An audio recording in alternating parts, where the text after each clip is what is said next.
Hello dear student, एक बार फिर से बहुत बहुत स्वागत है हमारी यूट्यूब चैनल RK ITI में। तो इससे पहले चुंबक का कुछ पोर्शन हो गया था। इस वीडियो में हम देखेंगे चुंबक का पार्ट 2। पार्ट 1 अगर नहीं देखे हैं तो हमारे चैनल पर जाके ज़रूर देख लीजिएगा, या इस वीडियो के डिस्क्रिप्शन में हम लगा देंगे, वहाँ से आप देख लीजिएगा। यह पार्ट दूसरा होगा चुंबक का। इसके बाद जो अगला लेसन आएगा AC सर्किट एनालिसिस का आएगा। तो हमारे चैनल को अभी तक नहीं सब्सक्राइब किए हैं तो हमारे चैनल को ज़रूर सब्सक्राइब करिए और अपने फ्रेंड सर्किल में फॉरवर्ड करिए। तो चलिए देखते हैं। देखिए, विद्युत चुंबक प्रेरण यानी इलेक्ट्रोमैग्नेटिक इंडक्शन क्या होता है।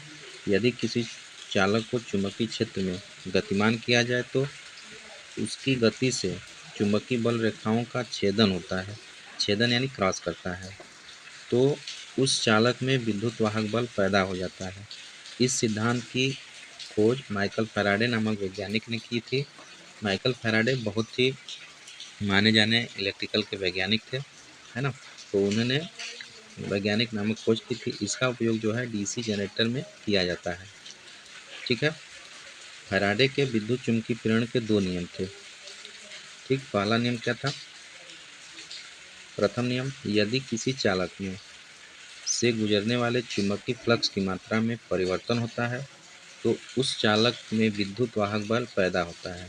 यानी कोई भी चालक है, उसमें से गुजरने वाली चुंबकीय फ्लक्स की मात्रा में अगर परिवर्तन होता है तो उस चालक में एक EMF जनरेट होता है, पैदा हो जाता है। इस प्रकार पैदा हुए विद्युत वाहक का अस्तित्व तभी तक विद्यमान रहता है जब तक कि चुंबकीय फ्लक्स की मात्रा परिवर्तित हो रही है। यानी वही है, कोई भी कंडक्टर किसी मैग्नेटिक फ्लक्स चुंबकीय क्षेत्र में उसको काटता है, फ्लक्स को काटता है, तो उसमें एक EMF जनरेट होता है। और EMF तभी तक जनरेट होगा जब तक फ्लक्स की मात्रा परिवर्तित होती रहती है। ठीक है। तो यह प्रथम नियम था। इनका द्वितीय नियम क्या है। द्वितीय नियम, प्रेरित विद्युत वाहक बल का मान E चुंबकीय फ्लक्स की मात्रा में परिवर्तन की दर φ2 - φ1/t के समानुपाती होता है। प्रेरित विद्युत वाहक बल का मान होता है φ2 - φ1/t के समानुपाती होता है। आगे देते हैं प्रेरित विद्युत वाहक बल इंड्यूस EMF। किसी चालक में विद्युत चुम्बकीय प्रेरण के फलस्वरूप पैदा होने वाला विद्युत वाहक बल प्रेरित विद्युत वाहक बल कहलाता है। कोई भी चालक है, कंडक्टर है, उसमें विद्युत चुम्बकीय प्रेरण के फलस्वरूप जो पैदा होने वाला विद्युत वाहक बल EMF होता है, प्रेरित होता है, उसे प्रेरित विद्युत वाहक बल कहलाता है। यह दो प्रकार का होता है। पहला, गतिज प्रेरित विद्युत वाहक बल यानी गतिक प्रेरित विद्युत वाहक बल, जिसे इंग्लिश में हम डायनेमिकली इंड्यूस EMF बोलते हैं। तो इसका जो होता है E बराबर BLV साइन थीटा होता है। ठीक है।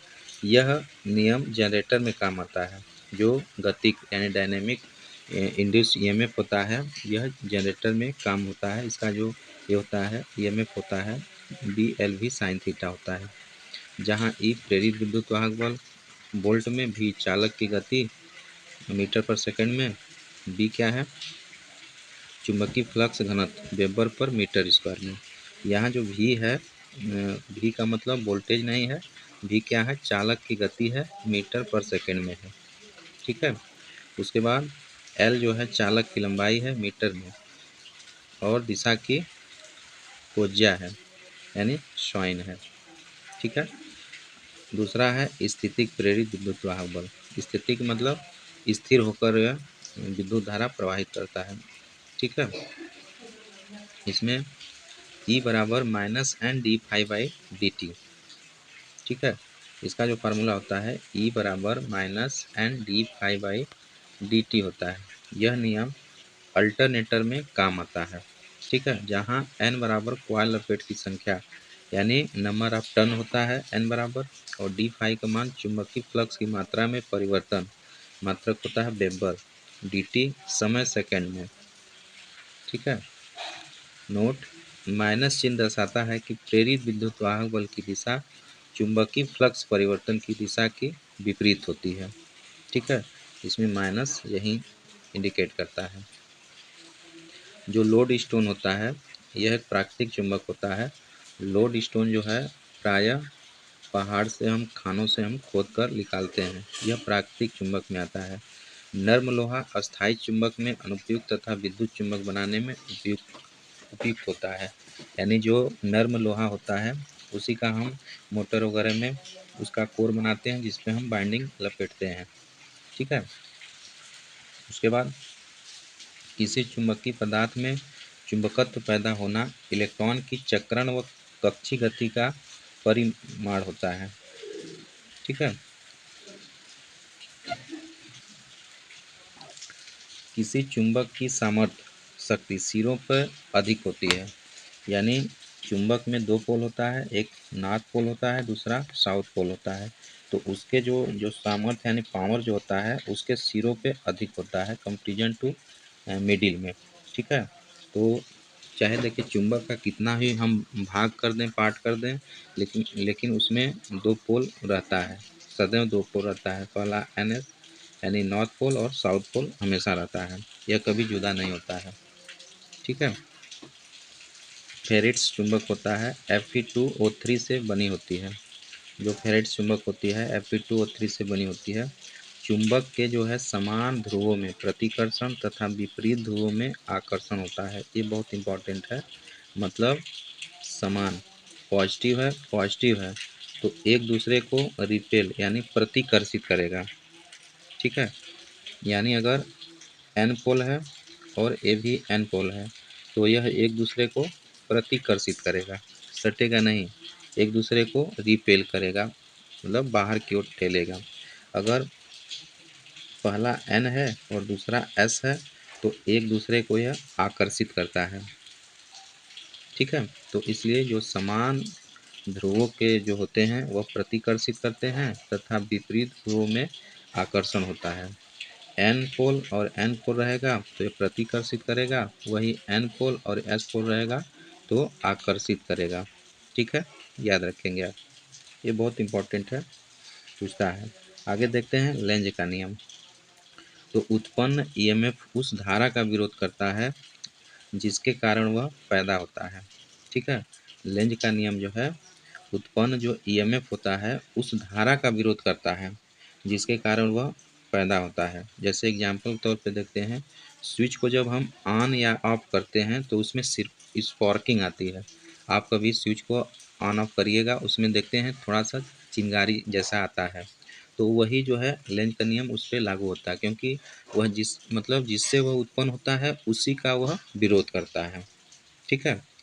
तो यह है लेंज का नियम, याद रखेंगे आप। नर्म लोहे को ही माइल्ड स्टील कहते हैं। जो नर्म लोहा होता है उसी को माइल्ड स्टील कहते हैं।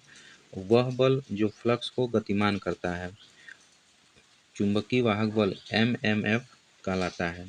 इसका मात्रक एम्पियर टन और गिलबर्ट होता है। बड़ा जो होता है मात्रक एम्पियर टन, छोटा गिलबर्ट होता है।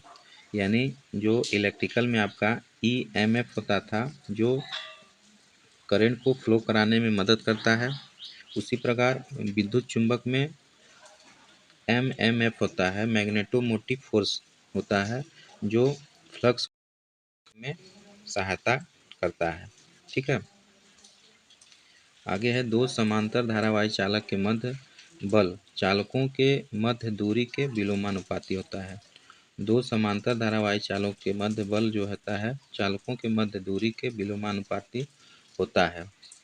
ठीक है। आगे है इकहरी परतों वाली जो कुंडली को सोलेनाइड कहते हैं।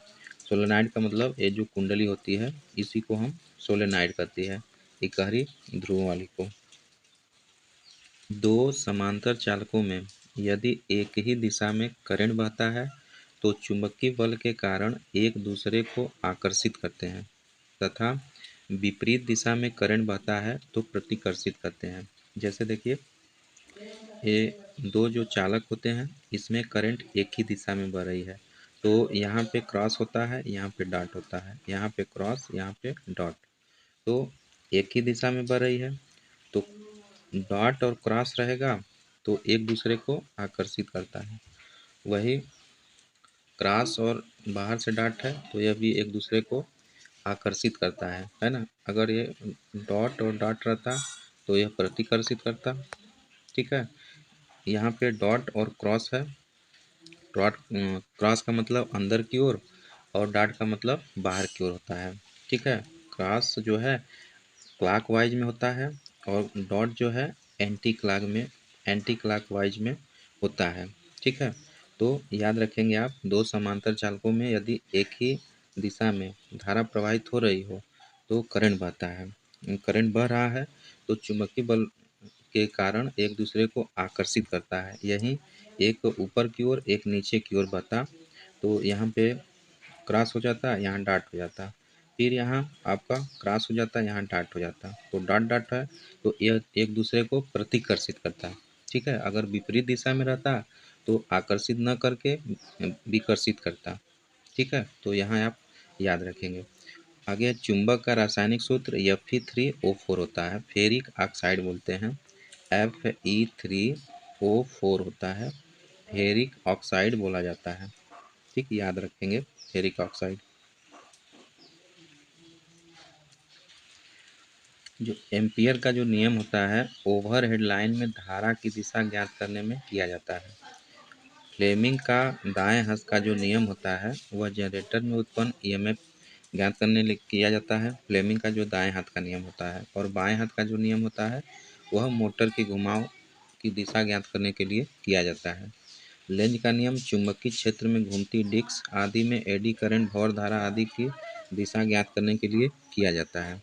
ठीक है, और जो होता है विद्युत चुंबक का जो प्रयोग होता है, विद्युत चुंबक का जो प्रयोग विद्युत घंटी, circuit breaker, motor, generator, crane, relay, buzzer, tubelight, choke आदि में किया जाता है।